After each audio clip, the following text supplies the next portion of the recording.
तो पिछले चैप्टर का एक शॉर्ट रिकैप।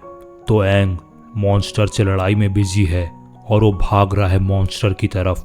वो देखना चाहता है कि उसकी कॉम्बैट एबिलिटी कितनी है। रिएक्शन स्पीड काफ़ी स्लो, फिजिकल कोऑर्डिनेशन बहुत पुअर और अटैक पावर तो माशाल्लाह बहुत ही कम। लेकिन तब भी एंग ये सब इतनी मास्टर फ्री कर रहा होता है कि लोगों को लगता है कि ये कोई मास्टर है।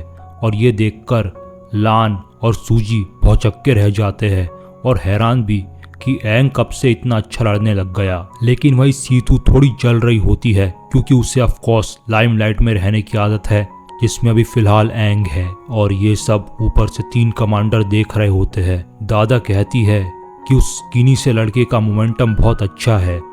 इस पर चियाओवार कमेंट करता है कि उसकी स्ट्रेटजी और मूवमेंट भी बहुत ही खूबसूरत और उम्दा है। अब चलते हैं एंग के दिमाग के अंदर। तो एंग ने अपना इवैल्यूएशन कंप्लीट कर लिया है।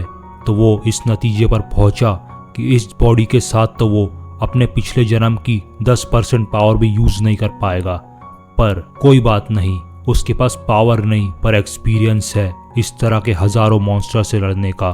तो वो जानता है कि किस स्ट्रेटजी से इस मॉन्स्टर को मारना है। और वो एक जोरदार स्प्रिंट के साथ मॉन्स्टर का खेल खत्म करने के लिए आगे बढ़ता है। लेकिन तभी ये क्या, जमीन फाड़ता हुआ एक गुलाबी फैंग आता है और उस मॉन्स्टर को अंपेल कर देता है। और आसपास के लोग कुछ समझ नहीं पा रहे होते कि क्या हो रहा है। लेकिन तभी सबको कुछ समझ आने लगता है थोड़ा थोड़ा। तो वातावरण में एक बहुत ही स्ट्रॉन्ग डिमोनिक एनर्जी महसूस होने लगती है और सामने आता है उनके एक 1 फिन डीमन, जिसकी प्रेजेंस इतनी डरावनी होती है कि वो तीनों कमांडर को तक सहमा देती है। और ये देखकर जी याओतोंग बहुत ही निराश हो जाता है कि उसने कई दिनों तक इस एरिया का निरीक्षण किया था, लेकिन वो सब विफल रहा। आखिरकार एक 1 फिन्ड मॉन्स्टर यहाँ आ ही गया और अब जो होगा ये उसके ऊपर होगा। वो तुरंत आदेश देता है, ये एक 1 फिन्ड मॉन्स्टर है, सारे कैडेट्स जल्द से जल्द दीवारों के पीछे आओ। और ऐसा करते ही सिटी तक पहुंचने की भगदड़ शुरू हो जाती है और दादा और चियाओवार उस मॉन्स्टर से निपटने के लिए आगे जाते हैं। दादा कहती है, डरो नहीं बच्चों, कैप्टन जियातोंग तुम्हें संभाल लेंगे और सेफली तुम्हें सिटी के अंदर पहुंचा देंगे, तो बस उनका सुनो। तो तभी वो मॉन्स्टर आके एंग और उसके साथियों के पास आके खड़ा हो जाता है और कहता है, ह्यूमंस, ऐसे ह्यूमंस जिनमें से डिमोनिक ऑरा आ रहा है, तो कौन है तुम में से वो? और एंग ये सुनकर थोड़ा सा भौचक्का हो जाता है कि किस बारे में बात कर रहा है। ह्यूमंस जिनके पास डिमोनिक ऑरा हो, ऐसा भी होता है क्या? तो मॉन्स्टर उनसे दोबारा पूछता है, कौन है वो तुम में से? यहाँ पर माहौल इतना टेंस और इतना भयानक है कि तीनों कैडेट्स हिल तक नहीं पा रहे हैं। इस मॉन्स्टर की गजब की प्रेजेंस के सामने वो खुद को चींटी समझ रहे हैं। और यहाँ तक सीतू लियू, जो इस बैच की सबसे स्ट्रॉन्ग स्टूडेंट है, उसको भी ऐसा लग रहा है कि इस मॉन्स्टर के सामने तो चींटी के बराबर भी नहीं है। लेकिन फिलहाल एंग का दिमाग काम कर रहा है और वो समझ जाता है कि इससे लड़ना अभी तो उसके या किसी भी कमांडर के बस की बात नहीं है। अब उसे एहसास होता है कि कैसा लगता है कमजोर और निहत्था होना एक डीमन के सामने। और तभी वो डीमन अपना हाथ उन चारों के आगे बढ़ाता है और कहता है, मैंने डिसाइड कर लिया, मैं तुम सबको अपने साथ ले जाऊंगा।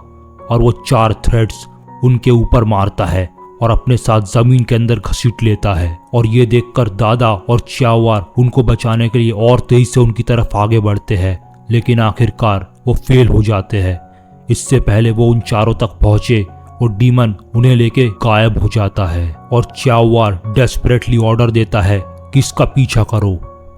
तो दादा और चियाओवार उस मॉन्स्टर के रेल का पीछा कर रहे होते हैं और वो एक जगह तक पहुंचते हैं जहां वो समझते हैं कि वो मॉन्स्टर रुका होगा और इस जगह के नीचे ही उसने कहीं अपनी गुफा बना रखी होगी। लेकिन वो लोग समझ नहीं पा रहे होते हैं कि अचानक से 1 फिन्ड मॉन्स्टर इस एरिया में आया तो कैसे। ये एरिया में उसका आना बहुत ही वियर्ड है। और तभी वहां से जी याओतोंग आता है उनके सामने और वो डेस्परेटली पूछता है, बच्चे कहाँ हैं? क्या वो सही सलामत है? और मॉन्स्टर कहाँ है? और चियाओवार कहता है, याओतोंग खुद को संभालो, बच्चे यही हैं। हमने आखिरकार उस मॉन्स्टर को ढूंढ लिया। वो फिलहाल इस जमीन के नीचे किसी गुफा में होगा और बच्चे भी वहीं होंगे। दादा कहती है कि ये वाली टेरिटरी उनने कभी ज्यादा एक्सप्लोर नहीं की, तो उन्हें संभल के आगे बढ़ना होगा। एक गलती और उनकी जान को भी खतरा होगा। तो डियर व्यूअर्स, यहाँ मैं आपको थोड़ी बैक स्टोरी बता दूं तो ऐसे ही एक डीमन के हमले में याओ तोंग ने अपने छोटे भाई को खो दिया था और ये मेमोरी याद आते ही याओ तोंग काफी गुस्सा हो जाता है और काफी रोने लगता है कि जैसा उसके छोटे भाई के साथ हुआ था वैसा इन बच्चों के साथ भी होगा और इसका जिम्मेदार वो होगा, ये सारी उसी की गलती है। लेकिन चियावर कहता है याओ तोंग अभी इन सब का समय नहीं है, तुम्हें अभी फिलहाल सिटी में जाकर वहाँ की स्थिति कंट्रोल करनी चाहिए। अगर हम तीनों यहाँ हैं और सिटी में कुछ हो गया तो लेने के देने पड़ सकते हैं।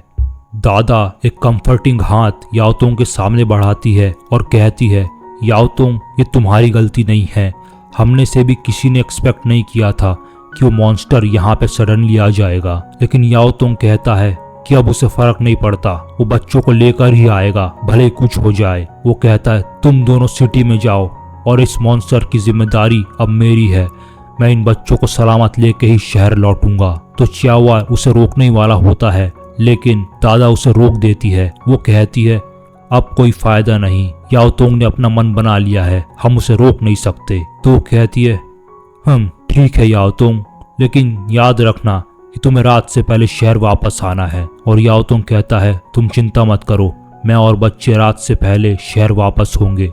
और उसके बाद वो भागता है बच्चों को बचाने के लिए। अब सीन शिफ्ट होता है उस मॉन्स्टर की गुफा में जहां पर आंग और उसके साथी जकड़े हुए हैं स्टोन ब्लॉक्स से। और आंग की सबसे पहले होश आता है और वो सोचता है कि वो कहाँ आ गया।